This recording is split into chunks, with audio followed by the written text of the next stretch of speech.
Hello बच्चों, कैसे हैं आप लोग। आई होप कि आपकी नीट की प्रिपरेशन बहुत अच्छे से चल रही होगी। बेटा बेटा नीट की प्रिपरेशन के लिए सबसे ज़्यादा इंपॉर्टेंट है आपके बेसिक्स।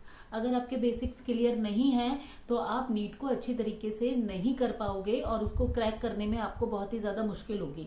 तो ये वीडियो उन सभी बच्चों के लिए है जिन्होंने इस बार नीट दिया था और जो आगे नीट देने वाले हैं और जो इस बार ड्रॉप कर रही हैं। बेटा इस वीडियो को ध्यान से देखना। बेटा इस वीडियो में मैं आपको बताने वाली हूँ कि आप अपने बेसिक्स को कैसे क्लियर कर सकते हैं, क्योंकि बेसिक्स ही स्ट्रॉन्ग फाउंडेशन है। क्योंकि अगर आप नींव ही मजबूत नहीं होगी तो इमारत कैसे अच्छी बनेगी। तो हमें अपने लिए नींव मजबूत करनी है बेटा, और नींव है हमारे बेसिक्स। ठीक है बेटा। अब बेसिक्स कैसे क्लियर होंगे बेटा। बेसिक्स क्लियर होंगे बेटा, सबसे पहले तो है एनसीईआरटी। एनसीईआरटी बेटा बाइबल है। ठीक है, आप कहीं से भी पढ़ रहे हो, किसी भी कोचिंग इंस्टीट्यूट से पढ़ रहे हो, कोई भी मॉड्यूल में पढ़ रहे हो, बेटा एनसीईआरटी पढ़ना बहुत ही ज्यादा जरूरी है। अगर आपको कोई भी टॉपिक एनसीईआरटी में से अगर बेटा आप डायरेक्ट टॉपिक पढ़ते हो तो वो आपको समझ में नहीं आएगा, क्योंकि एनसीईआरटी थोड़ी सी कोडेड लैंग्वेज में है, थोड़ी सी कॉम्प्लेक्स लैंग्वेज में है। तो सबसे पहले क्या करो आप कि इससे रिलेटेड जो भी आप एनसीईआरटी का चैप्टर पढ़ने वाले हो, जो भी आप टॉपिक पढ़ने वाले हो बेटा, इससे रिलेटेड वीडियो यूट्यूब पे आपको आराम से मिल जाएगी। कहीं आपको 1 रुपए पैसे देने की जरूरत नहीं है। यूट्यूब पे पूरा मटेरियल अवेलेबल है।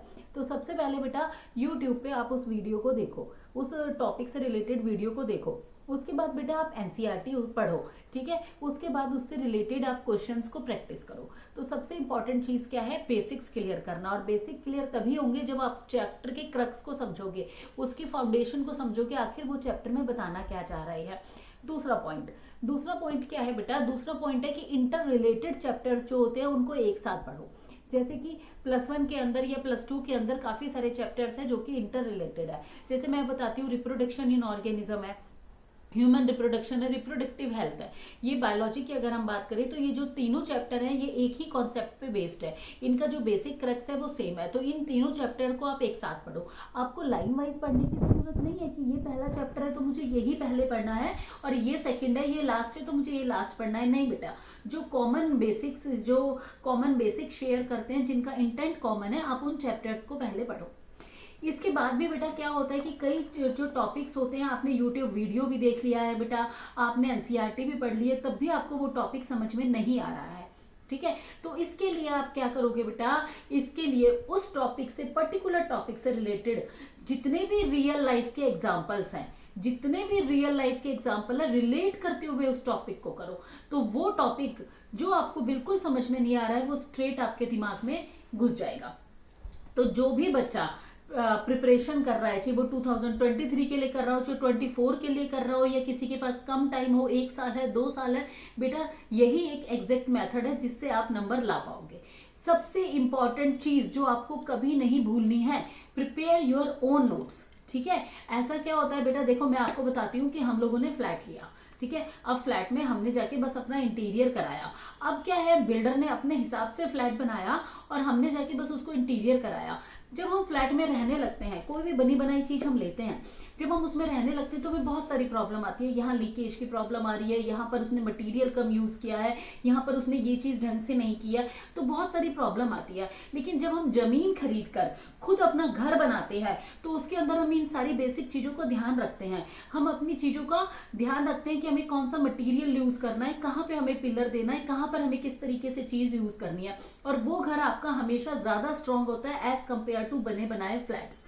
इसीलिए मैं कह रही हूँ बेटा, किसी के भी नोट्स, बहुत सारे साइट्स ऐसी हैं जो आपको फ्री में नोट्स अवेलेबल करा रही है, या फिर आपके दिमाग में ये रहता है कि वो टॉपर था, उसके नंबर आए थे 700 तो मैं उसके नोट्स लेके पढ़ लूँ। ऐसा नहीं होता बच्चों, अपने नोट्स खुद बनाओ, यूट्यूब वीडियो देखो, एनसीईआरटी पढ़ो और फ्लो चार्ट डायग्राम्स की मदद से बेटा अपने नोट्स खुद बनाओ। अगर आप अपने नोट्स खुद बनाओगे तो वो नोट्स इस तरीके से बनाओ कि क्विक रिवीजन में भी आपके काम आ सके, और वही चीजें आपको देर तक याद रहेगी। और लास्ट चीज बेटा जो आपको याद रखनी है बेटा, रिवीजन। मैंने पहले भी अपने वीडियो में बोला है, revision is the foundation of your preparation. ठीक है।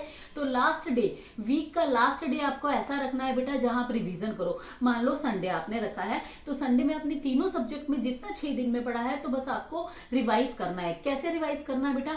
अपने क्विक रिवीजन नोट्स की मदद से रिवाइज करना है, या फिर बेटा आप उसके क्वेश्चन से रिलेटेड क्वेश्चंस करके उसको रिवाइज करना है, लेकिन रिवीजन बहुत जरूरी है। तो ऐसे ही बेटा मैं आपको और वीडियोस में अपलोड करती रहूंगी। मैंने एनसीईआरटी की एक सीरीज शुरू की हुई है जहां पर मैंने कुछ चैप्टर्स के कुछ चैप्टर बहुत ही इजी वे में टॉपिक वाइज अपलोड किए हैं बेटा। आप जाकर उसको चेक कर सकते हो, वो बहुत ही लेमन लैंग्वेज में है जो आपके कंसेप्ट के क्लियर कर देगी बेटा। ठीक है बेटा, थैंक यू बेटा, बाय बाय बेटा, हम फिर मिलेंगे आपसे, थैंक यू।